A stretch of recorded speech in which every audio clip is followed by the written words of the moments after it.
పిల్లలకి స్కూల్ పాఠశాలైతే పేరెంట్స్‌కి school పేరెంట్స్‌శాల. Suman TV ప్రేక్షకులందరికీ వరలక్ష్మి వ్రతం శుభాకాంక్షలు. అయితే ఈ వ్రత దినోత్సవం నాడు 9 రకాలు, 5 రకాలు, 3 రకాలు మన శక్తిని అనుసరించి ప్రసాదాలు నైవేద్యాలు సిద్ధం చేసుకుని పూజ చేసుకుంటాం. ప్రసాద నివేదన అయిన తర్వాత కథ వినడానికి సిద్ధమవుతాం. 9 పోగులతోటి 9 ముళ్ళు వేసిన దారాన్ని మనం తోరంగా భావించి అమ్మవారి పాదాల చెంతుంచి 9 గ్రంథులకి 9 ముడులు వేస్తాం కదా. ఈ 9 ముడులకి ఒక్కొక్క నామం చెప్తూ తోర పూజ చేసుకుంటాం. కొన్ని గృహాల్లో తోర పూజ పద్ధతి ఉంటుంది, కొందరిళ్లలో ఉండదు. తోర పూజ ఉన్నవాళ్ళు తోరాన్ని పూజించుకొని అమ్మవారికి ఒకటి సమర్పించి రెండో తోరాన్ని మన చేతికి కట్టుకుని ఈ కథ వినాలి. అక్షింతల చేతితో పుచ్చుకుని కథ వినటానికి సిద్ధం కండి. ఈ అక్షతలని మనం కథ అయిన తర్వాత అమ్మవారి మీద కొన్ని వేయటం, తర్వాత మన మీద వేసుకుని పిల్లలు ఇంట్లో పెద్దవాళ్ళు మగవాళ్ళు వాళ్ళందరికీ కూడా అక్షంతలు వేస్తే కథ విన్న ఫలితం లభిస్తుంది. కథ విందాం. పూర్వము శౌనకాది మహర్షుల్ని ఉద్దేశించి సూత మహాముని ఇలా చెప్పారు. మనం మొత్తం పురాణాల కాథలన్నిట్లలోనూ కూడా సూత మహాముని శౌనకాది మునులకు చెప్పినట్టుగా ఉంటుంది. వారు ఇంకో చోట విని మనకు చెప్తారనమాట. ఈ కథని మనం విని ఇంకొకరికి చెప్పాలన్నదే ఉపదేశం ఇందులోది. అయితే ఏం చెప్తున్నారంటే, మునులారా, స్త్రీలకు సౌభాగ్యాన్ని ప్రసాదించే ఒక వ్రతాన్ని పరమేశ్వరుడు సాక్షాత్తు పార్వతీదేవికే ఉపదేశించారు. లోకోపకారం కోసం ఆ వ్రతాన్ని గురించి మీకు తెలియచేస్తాను, శ్రద్ధగా వినమన్నారు. పూర్వం ఒకనాడు పరమేశ్వరుడు తన సింహాసనం మీద కూర్చునుండగా నారద మహర్షి ఇంద్రాది దిక్పాలకులు స్తుతి స్తోత్రాలతోటి వారిని కీర్తిస్తున్నారు. ఆ మహత్తర ఆనంద సమయంలో పార్వతీదేవి పరమేశ్వరుని ఇలా అడిగింది. ప్రాణేశ్వర, మానవలోకంలో వీళ్ళు మర్త్యులు మరణించేవారు. మరణించే లోపల వారు ఏదో ఒకటి పూజా పునస్కారము సంధ్యా సావందనము ఏదో ఒకటి చేసుకోవాలి. స్త్రీలు చాలా రకాల పనులతోటి అలసి సొలసి ఉంటారు. అలాంటి వాళ్ళకి ఇబ్బంది లేకుండా తేలికగా లక్ష్మీ సౌభాగ్యాన్ని కానీ సౌభాగ్యవతి సౌభాగ్యాన్ని కానీ పొందాలంటే ఎలాంటి వ్రతాన్ని చేయాలి అని పార్వతీదేవి మన కోసమే, మానవుల కోసం పరమేశ్వరుని అడిగిందట.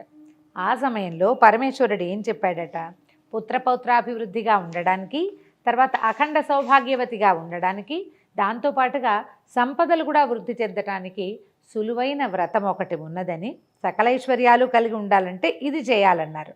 ఇది ఎలా చేయాలట, శ్రావణ మాసంలో పౌర్ణమికి ముందొచ్చే శుక్రవారం నాడు ఈ పూజ చేయాలని చెప్పారు. చెప్తే అప్పుడు పార్వతీదేవి అడిగిందట, ఇలాంటి వ్రతాన్ని ఇంతకుముందు ఎవరైనా చేశారా, దానివల్ల తమరు సెలవిచ్చినటువంటి అన్ని సౌభాగ్యాలు పొందిన వాళ్ళు ఎవరైనా ఉంటే వాళ్ళని గురించి చెప్పమంది. అప్పుడు ఈయన చారుమతీదేవి కథ చెప్పారు. కథ చిన్నది కానీ ఇందులో మనం తెలుసుకోవాల్సిన చాలా విషయాలు ఉన్నాయి. పూర్వం మగధ దేశంలో కుండినం అనే ఒక నగరం ఉండేది. ఇది చాలా అందమైన నగరము, బహుజనులు నివసించే ప్రాంతమట. అయితే ఈ ప్రాంతంలో చారుమతీదేవి అని ఒక సాధ్వి ఒక ఆవిడ ఉండేది. ఈవిడ చాలా సద్గుణ సంపన్నురాలు, చాలా బుద్ధిమంతురాలు. భర్తని అత్తమామల్ని విశేషంగా సేవించేది. ఇంటికి వచ్చిన అతిథి అభ్యాగతలు సేవ చక్కగా చేసేది. లోకోత్తరమైన గుణాలు కలిగినటువంటి సాధ్వి. అయితే ఒకనాటి రాత్రి ఆమెకు స్వప్నంలో లక్ష్మీదేవి కనపడిచిందట. స్వప్న దర్శనం ఇచ్చి ఏం చెప్పిందట, నీ సద్గుణాలకి నేను మెచ్చాను, నీకు కావలసిన వరాలు ఇవ్వాలనే కోరికతోటి నువ్వు ఏ వ్రతం చేసుకోవాలో అది ఉపదేశించడానికి నీ కల్లో కనపడ్డానమ్మా. కాబట్టి నువ్వు శ్రావణ మాసంలో వచ్చేటువంటి పౌర్ణమిని కంటే ముందు వచ్చే శుక్రవారం నాడు ఈ ఫలానా వ్రతం చేసుకో అని ఈ వ్రతాన్ని ఉపదేశించింది. వరలక్ష్మి వ్రతము అని చెప్పి ఉపదేశించిందట. ఈ ఉపదేశించబడిన తర్వాత ఈమె నిద్రలోంచి మేల్కొని ఇది స్వప్నమని, తనకి స్వప్నంలో అమ్మవారే సాక్షాత్తు శ్రీ మహాలక్ష్మి దర్శనమిచ్చిందని తెలుసుకుని భర్తకి అత్తమామలకి చుట్టుపక్కల వాళ్ళందరికీ తెలియజేసింది. స్వప్న దర్శనాలు ఏవైనా మనకి మంచి కళ వచ్చినప్పుడు ఎవరికైనా చెప్పి దీనివల్ల ఎలాంటి ప్రయోజనము, ఇందులో నిజానిజాలు ఎంత అని తెలుసుకోవాలని చెప్తారు పెద్దవాళ్ళు. కళ వస్తే చెప్పాలి, మంచి కళ అయినా చెడు కళ అయినా.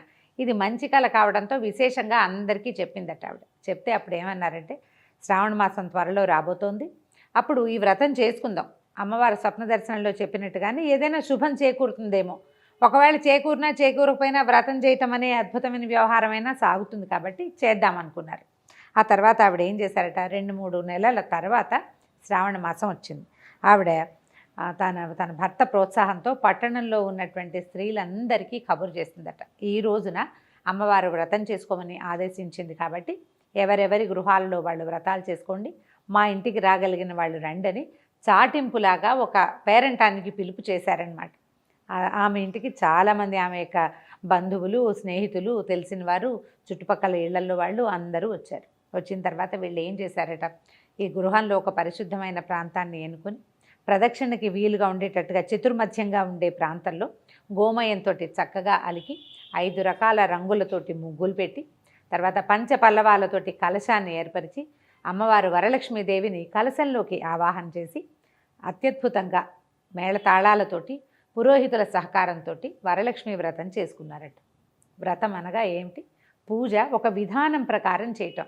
ముందు వెనకలుగా పువ్వులో పళ్ళో సమర్పించడం కాకుండా షోడశోపచార విధానంతో 16 ఉపచారాలతోటి లక్ష్మీదేవిని సేవించటం. ఈ సేవ సక్రమంగా జరిగేసరికల్లా పూజ అంతా పూర్తయిపోయింది. తర్వాత నివేదనలు జరిపారు. తర్వాత అమ్మవారిని పెట్టినటువంటి ఈ కలశానికి ప్రదక్షిణ చేయమన్నారు. ఈ పట్టణంలో ఉన్న స్త్రీలు చారుమతీదేవితో సహా లేచి నిలబడి ఈ అమ్మవారి కలశం చుట్టూతా ప్రదక్షిణ చేయబోయారట. మొదటి ప్రదక్షిణ చేయగానే ప్రదక్షిణ చేస్తున్న స్త్రీలందరికీ కూడా చేతులకి, పాదాలకి ఎన్నో రకాల స్వర్ణాభరణాలు వచ్చినాయట. ఆశ్చర్యపోయారు. అమ్మో, అమ్మవారి అనుగ్రహం ఇట్లా కనపడుతోంది అనిపించింది. మళ్ళీ రెండో ప్రదక్షిణ చేయగానే వీళ్ళ ఇళ్ళు ఎవరెవరైతే ఇక్కడ ప్రదక్షిణ చేస్తున్నారో ఆ అందరి గృహాలు కూడా ధన కనక వస్తువాహనాలతోటి నిండిపోయినాయట. మూడో ప్రదక్షిణ చేసేసరికల్లా ఆ ప్రాంతం అంతా కూడా బంగారు కాంతులతోటి చాలా ప్రకాశవంతంగా మారిపోయిందట. ఈమె ఇంటికి, చారుమతీదేవి ఇంటికి వచ్చారు వాళ్ళందరికీ కూడా వాళ్ళ గృహాల నుంచి రకరకాల బళ్ళు, అశ్వాలు కట్టినవి, ఏనుగులతోటి, తర్వాత పల్లకీలు, చిన్న చిన్న రథాలు, అట్లా అన్నీ వచ్చినాయట వాహనాలు వాళ్ళని తీసుకెళ్ళడానికి. ఆ వచ్చిన అతిథి అభ్యాగతులందరికీ కూడా, అంటే వ్రతానికి పిలువబడి వచ్చిన వాళ్ళే కాకుండా ఏదో వ్రతం జరుగుతోంది విశేషంగానే వాకిళ్లలో నిలబడి చూసిన వాళ్ళకి కూడా విశేషంగా వాయనాలు, తాంబూలాలు సమర్పించి భోజన భాజనాదులతోటి సత్కరించి పంపించారు చారుమతీదేవి, ఆమె భర్త కూడా. ఆ తర్వాత నుంచి ప్రతి సంవత్సరము కూడా ఈ కుండిన నగరంలో వరలక్ష్మి వ్రతాన్ని ఎవరిళ్లల్లో వాళ్ళు ఆచరించడం మొదలుపెట్టారట. ఆ కథని పరమేశ్వరుడు పార్వతీదేవికి చెప్పారని శౌనకాది మునులకి సూత మహాముని ఉపదేశించారు. ఇందులో మనకి ఉపదేశం ఏంటంటే, ఎవరైతే భర్తను, అత్తమామలను, అతిథి అభ్యాగతలను సేవిస్తారో వాళ్ళకి లక్ష్మీదేవి కృపాకటాక్షాలు ఉంటాయి. ఏదైనా శుభం, మంచి వ్రతము, పూజ చేసుకునేటప్పుడు మన ఇంట్లో మనమే చేసుకోకుండా నలుగురిని పిలిచి అందరికీ కూడా ఈ అమ్మవారి ప్రసాదాన్ని పొందే అవకాశాన్ని కనుక ఇస్తే మనకి మరుసటి సంవత్సరం మరింత బాగా చేసుకునే అవకాశం లభిస్తుందని ఈ కథ ద్వారా మనకి ఉపదేశం తెలుస్తుంది. కథ విన్నారు కదా. అక్షింతలు అమ్మవారి మీద వేయండి. తర్వాత మిగిలిన అక్షింతల్ని కొన్ని అక్షింతలు ఉంచుకొని మన మీద, తల మీద, శిరస్సు మీద వేసుకోవటము. తర్వాత ఇంట్లో పెద్దవాళ్ళు ఎవరైనా చిన్నపిల్లలైనా ఉంటే వాళ్ళందరికీ కూడా ఈ కథాక్షింతలు వేయటము. మనతో పాటు ఉన్నటువంటి ముత్తైదులు ఎవరైనా ఉంటే వారికి అమ్మవారి పేరుతోటి ఒక తోరాన్ని, వాయనాన్ని సమర్పించి వారి ఆశీర్వాదాలు తీసుకోండి. ఈ రోజున అంటే ఇలా వ్రతం చేసుకున్న వాళ్ళు ఇంట్లో ఉన్న అత్తమామలు, పెద్దవారు, భర్త వీరి ఆశీర్వాదం తీసుకుంటే చాలా శుభం చేకూరుతుంది.